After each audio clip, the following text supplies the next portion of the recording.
Hello everyone, I am your Hindi teacher and today we will start one new chapter which is of class 9. First of all see that book name is संचयन भाग 2। 9वीं कक्षा की एक book है।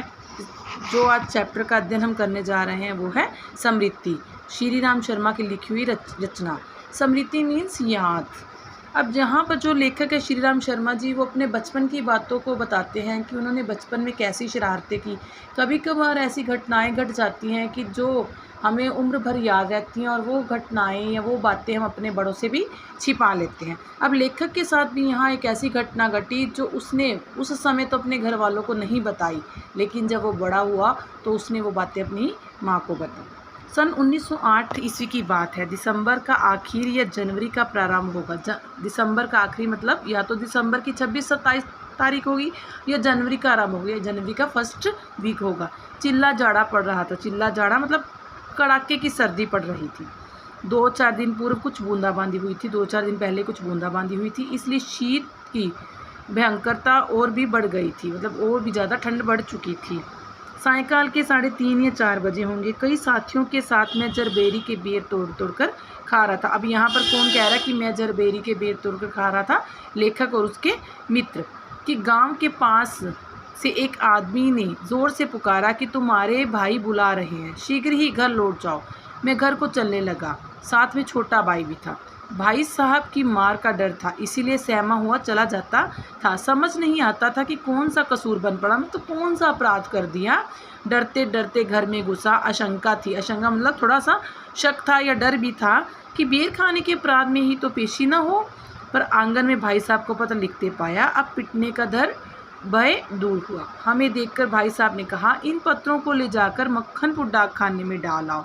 तेज़ी से जाना, जिससे शाम की डाक में चिट्ठियाँ निकल जाएं, ये बड़ी ज़रूरी है। अब उसके बड़े भाई ने उसे क्यों बुलाया था? मक्खनपुर डाक खाने में चिट्ठियाँ डालने के लिए। लेकिन लेखक जो था वो डर रहा था कि वो जरबेरी के बेर खा रहा था। उसे यही लगा कि काश कि अगर वो घर गया तो उसे भाई से मार पिटेगी या डांट पड़ेगी। जाड़े के दिन ही थे। तिस पर हवा के प्रकोप से कपकपी लग रही थी। हवा के प्रकोप मतलब हवा के कारण और भी कपकपी लग रही थी। हवा मज्जा तक ठिठुरा रही थी। मज्जा मतलब हड्डियों के भीतर तक जो मुलायम पदार्थ था वहाँ तक उसे ठंड लग रही थी और ठिठुरा रही थी। इसलिए हमने कानों को धोती से बांधा। माँ ने बुझाने के लिए थोड़े से चने एक धोती में बांध दिए। बुझाने के लिए मतलब भुनवाने के लिए थोड़े से चने धोती में बांध दिए। हम दोनों भाई अपना अपना डंडा लेकर घर से निकल पड़े। उस समय उस बबूल के डंडे से जितना मोह था, मोह मतलब प्यार था, उतना इस उम्र में राइफल से नहीं होगा। मेरा डंडा अनेक सांपों के लिए नारायण वाहक हो चुका था। नारायण वाहन मतलब जो चीज़ से वो सांपों का शिकार करता, सांपों को मार चुका था।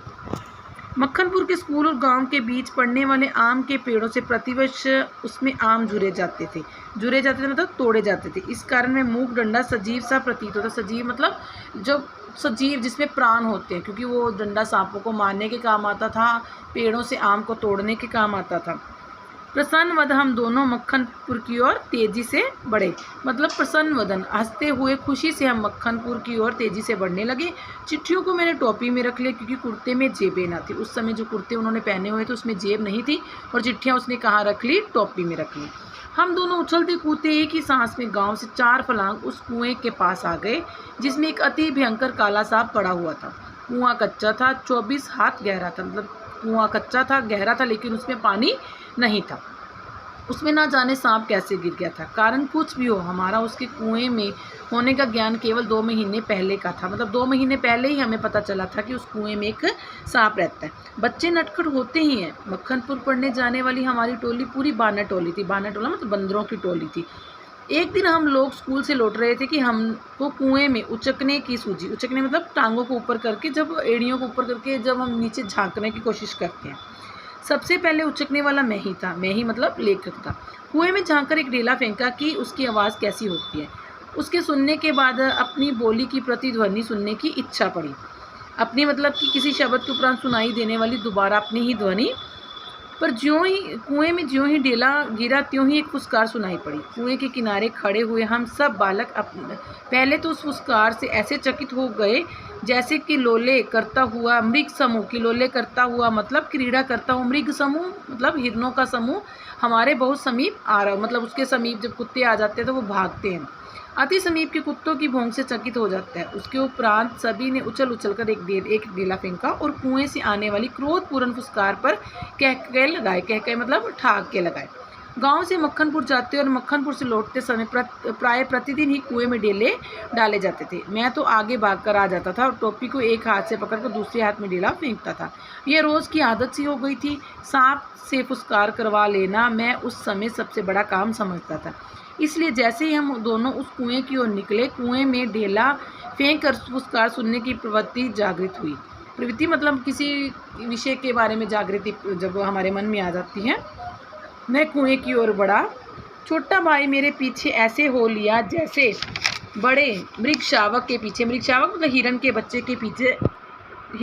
के पीछे छोटा हिरण छिप जाता है। कुएं के किनारे से एक डेला उठाया और उछल के एक हाथ से टोपी उतारते हुए सांप पर डेला गिरा दिया। पर मुझ पर तो बिजली सी गिर पड़ी। सांप ने फुसकार मारी या नहीं, डेला उसे लगा या नहीं, यह बात अब तक स्मरण नहीं। मतलब ये बात तो मुझे याद नहीं कि मैंने जो डेला फेंका था वो सांप को लगा था या नहीं लगा था, उसने आवाज़ निकाली थी या नहीं।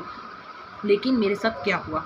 टोपी के हाथ में लेते ही तीनों चिट्ठियाँ चक्कर काटती हुई कुएं में गिर रही थी। अकस्मात जैसे घास चरते हुए हिरण की आत्मा गोली से हाथ होने पर निकल जाती है। जैसे अचानक ही घास चरते हुए किसी हिरण को गोली लग जाती है और उसकी आत्मा जो है शरीर से निकल जाती है और वह तड़पता रह जाता है। उसी भांति वे चिट्ठियाँ क्या टोपी से निकल गई? मेरी तो जान निकल गई। उनके गिरते ही मैंने उनको पकड़ने के लिए एक झपटा मारा, ठीक वैसे जैसे घायल शेर शिकार को पेड़ पर चढ़ते देख उस पर हमला करता है। पर वे तो पहुंच से बाहर हो चुकी थी। उनको पकड़ने की घबराहट में मैं स्वयं झटके के कारण कुएं में गिर गया होता। कुएं की पाट पर बैठे हम रो रहे थे। छोटा भाई ढाढ़े मारकर मतलब ढाढ़े में जोर जोर से रो रहा था और मैं चुपचाप आंखें डबडबाकर। पतीली में उफान आने से ढकना ऊपर उठ जाता है। जब पतीली में उफान आता है मतलब पतीले में हम कोई पानी या दूध वगैरह उबालते हैं, उसके ऊपर ढक्कन लगा होता है, तो जब वो दूध उबलता है तो ढक्कन के ऊपर लग जाता है और ढक्कन अपने आप थोड़ा सा हट जाता है और पानी बाहर टपक कर जाता है। निराशा, पिटने के भय और उद्वेग से रोने का उफान आता था। पलकों के ढकने भीतरी भावों को रोकने का प्रयत्न करते थे, पर कपोलों पर आंसू लुढ़क ही जाते थे। कपोलों पर मतलब हमारी गानों पर आंसू लुढ़क ही जाते थे। माँ की गोद की याद आती थी। जी चाहता था कि माँ आकर छाती से लगा रहे हो, लाड प्यार करके कह दे कि कोई बात नहीं, चिट्ठियाँ फिर लिखी जाएंगी। तबीयत करती थी कि तबीयत मतलब दिल करता था कि कुएं में बहुत सी मिट्टी डाल दी जाए और घर जाकर कह दिया जाए कि चिट्ठी डाल आए। पर उस समय मैं झूठ बोलना जानता ही ना था। घर लौटकर सच बोलने पर रुई की तरह धुनाई होती। रुई की तरह मतलब बुरी तरह पिटाई होती। मार के ख्याल से शीर ही नहीं मन भी कांप जाता था। सच बोलकर पिटने के भावी भय और झूठ बोलकर चिट्ठियों के ना पहुंचने की जिम्मेदारी के बोझ से दबा मैं बैठा सिसक रहा था। इसी सोच विचार में 15 मिनट हो गए। देर हो रही थी। उधर दिन का बुढ़ापा बढ़ता। दिन का बुढ़ापा मतलब रात होती जा रही थी। कहीं भाग जाने की तबीयत करती थी कि कहीं भाग जाने का मन करता था, पर पिटने का भय और जिम्मेदारी की दुधारी मतलब दो तरफी तलवार कलेजे पर फिर रही थी। दृढ़ संकल्प से दुविधा की बेड़ियां कट जाती हैं। मतलब दुविधा की तकलीफ जो हमारी दूर हो जाती है जब हमारा पक्का इरादा होता है। मेरी दुविधा भी दूर हो गई। कुएं में घुसकर चिट्ठियों को निकालने का निश्चय किया। कितना भयंकर निर्णय था, पर जो मरने को तैयार हो उसे क्या? मूर्खता अथवा बुद्धिमत्ता से किसी काम को करने के लिए कोई मौत का मार्ग ही स्वीकार कर ले, और यह भी जानबूझकर, तो फिर वह अकेला संसार से भिड़ने को तैयार हो जाता है। और उसे फल की क्या चिंता? फल तो किसी दूसरी शक्ति पर निर्भर करता है। उस समय चिट्ठियां निकालने के लिए मैं विषधर से भिड़ने को तैयार हो गया। मतलब क्योंकि उसे डर लग रहा था कि चिट्ठियां ना मिली तो घर जाके उसकी पिटाई होगी। इसलिए उसने क्या किया, चिट्ठियों को कुएं से निकालने का निर्णय लिया। अब वो विषधर से मतलब सांप से लड़ने को तैयार हो गया।